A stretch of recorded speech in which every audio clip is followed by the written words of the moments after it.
Hello viewers and welcome to Africa and Beyond Television Network. We are looking at what was happening in Tanzania. There was an East African community joint meeting with the Sadc leadership in terms of dealing with the crisis which is in Rwanda. And the president of Rwanda, who is at the center of the whole controversy, is being accused by the DRC leadership of participating in the conflict in the eastern DRC. He said that DRC cannot just tell us to keep quiet when they are mounting a security problem against our country. Nobody can tell us to shut up. And this is a very, very powerful message, especially to the Sadc leadership, who have actually refused to take responsibility and force the DRC president to do the right thing. He says, we have been begging DRC and its leaders for a long time. We have shared our issues and asked the DRC to address them, and they have refused. Let us not just have another meeting like the many we have had. We can't go on forever massaging problems. What is happening there is an ethnic war that has been brewing for a very long time, denying people's rights and then attacking Rwanda. You must recognize people's rights and take a step to resolve the issue. This war was started by DRC and not anything from Rwanda. It was just brought and put on our shoulders, and we were told to own it. We can't own it. There is no question about it. Let us use this meeting in a manner that will put into account all these matters seriously and find a lasting solution. This is what he said, and these were powerful words probably directed at the two chairpersons, who is the president of Kenya as well as the president of Zimbabwe, who are both chairing the various regional bodies, and also who were joined or who were co-chairing today's meeting. The biggest problem is that these leaders didn't invite the M23 fighters to be represented. There was no representation of the M23 fighters. We have looked at the communique which was issued by both sides, or a joint communique which they issued. There was no mention about the attendance of any of the people who are involved in this conflict. You cannot just bring one side, which is of President Tshisekedi, and then fail to bring the people you are accusing of working with Rwanda, who are the M23. So the way it looks like, it's like they wanted to hear the side of Rwanda instead of hearing the side of people who are waging a war in the eastern part of DRC. If you listen very, very carefully, the people of the M23, they are very, very clear. They say, we are fighting to liberate our area, our place, our people, who have been terrorized by armed groups for several years, and the government has neglected them. The government has not helped them. They are fighting for the people who have left their homes for a very, very long time. Some have left their homes for more than 50 years now, who have lived in refugee camps all their lives. And they're saying, we are fighting to bring these people back home. And when you listen to that message, it's a very, very valid message, which the Sadc leaders need to hear, so that they can hear both sides of this story, and then they don't solve a problem with a problem. The problem is the Sadc heads of state, together with the EAC leaders, they have agreed to actually try by all means possible to use force on it, because they've instructed that the commander defense forces of their respective countries meet urgently within 5 days to actually find or map a way forward in terms of actually fighting back and possibly capturing key areas right there. This is what they want to do, which means they want to open certain roads and avenues which they are saying they will be making supplies to Goma and other areas, and that is going to have a direct confrontation with the M23 right there, who are saying we are putting everything in place. If you go to Goma, they have put in place a government there. They have appointed a governor, a deputy governor, and a whole administration which has been tasked to make sure that they provide services right there. And if you look at the M23, they've said the airport in Goma, it remained closed up until they end the operation which they're having there. They want it to remain closed. And they've said if Sadc wanted to move around, for example, if they want to move out their troops, they simply move out from Goma, they go into Rwanda, they use the airports in Rwanda, which are very, very close, and they do whatever they want to do. What they have refused is to let that airport being used for anything, which means it will be a direct confrontation with the M23. The problem is if the M23 is cornered, they will retreat. Once they have retreated, the people of Goma will continue to suffer, will continue to be terrorized, will continue to be killed, because for the past few days which the M23 has taken over this area, people are now moving back to their homes, and they have started preparations to go back into their homes. Some of them, they have gone to their homes to make repairs, and they are getting back into their homes. And what it means is if the M23 is driven out, these people are going to continue to face challenges and problems in that region. And the problem is the M23 will go, reorganize, and they'll come back and attack again, because Sadc won't be there forever. They will simply wait for a moment where Sadc has moved back to their own countries, and they'll come back and they'll fight. So these are people who are determined. Look at when they've started to fight.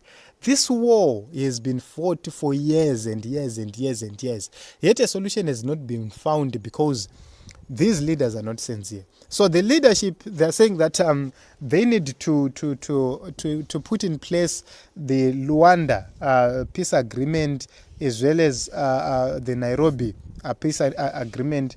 And, those agreements do not address the key issues which have been raised by the people, the M23. If you look at it, the DRC president has refused to talk directly to the M23 and has labeled them as terrorists, and he has placed some of them on wanted list, which means they are being regarded as terrorists. They are on wanted lists, and this is the biggest problem. As long as they are designated like that, no one is going to take these leaders seriously, because it's a matter of self-determination, and also it's a civil war by nature, which means a civil war, it doesn't need other countries to be involved directly.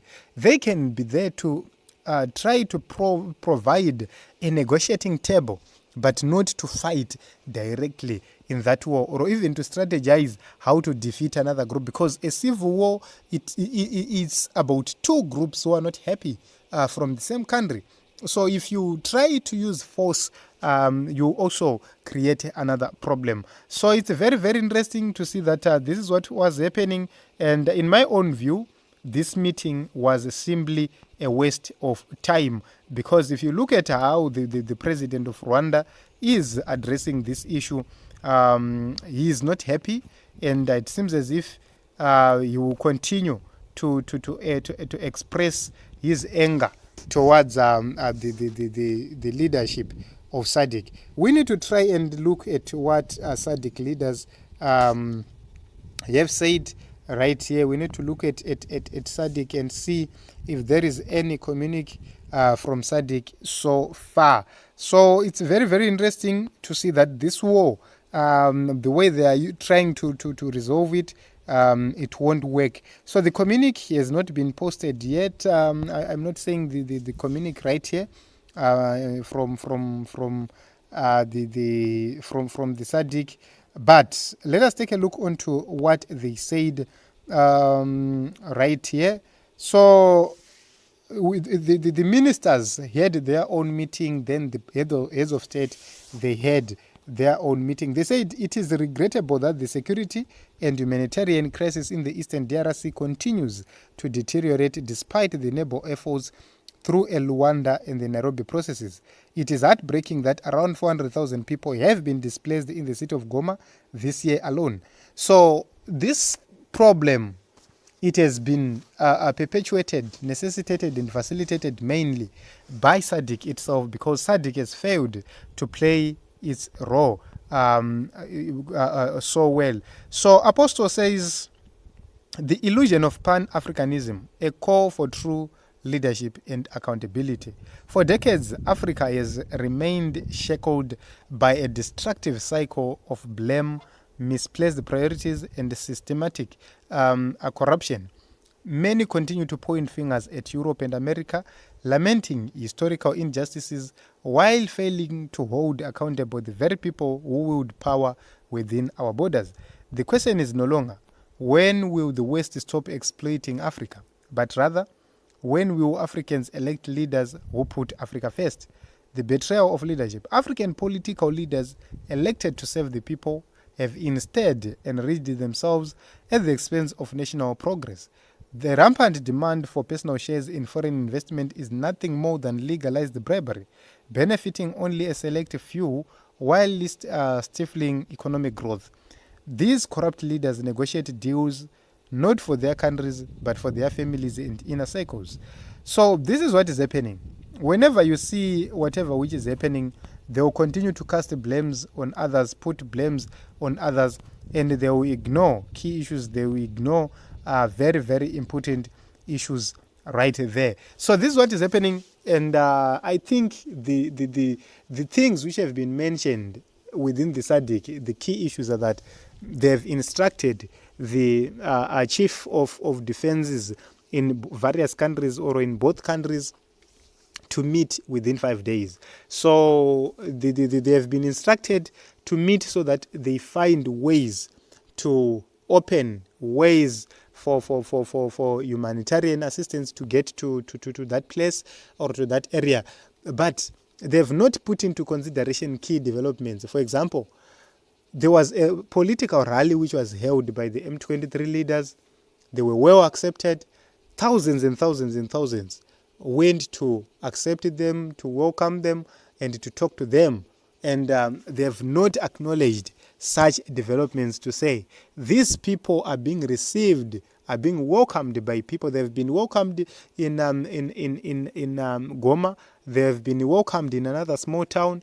And also, right now, they are marching to the provincial capital, Bukavu, where they are likely going to be welcomed once again. So they do not mention key issues. And also, another issue is that DRC has failed to protect even missions within the capital city, Kinshasa. So how do you trust such a country which cannot protect diplomatic missions in its own capital city? How do you trust them with securing each and every citizen in that area? So it's a very, very complex issue, but we will be watching from now going forward to see how this is going to help in making sure that there is peace in DRC. Personally, I believe that whatever which is happening in Eastern DRC, there is need for the government of DRC to sit down and find ways to deal with the problems which are there. Because if you look at the person who is leading the M23, he's the same person who is claiming that he fraudulently declared Tshisekedi president of the DRC, which means the man is there illegally.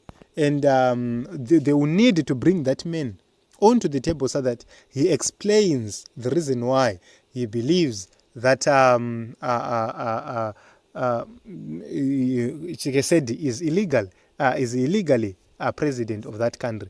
And unless they do that, then they are simply continuously backing on the wrong tree. This is what is happening. We will continue to watch and see. But in my own view, this is humiliating. They are simply humiliating themselves. You cannot fight a battle which you cannot win. And we'll watch how Sadc intends to resolve this.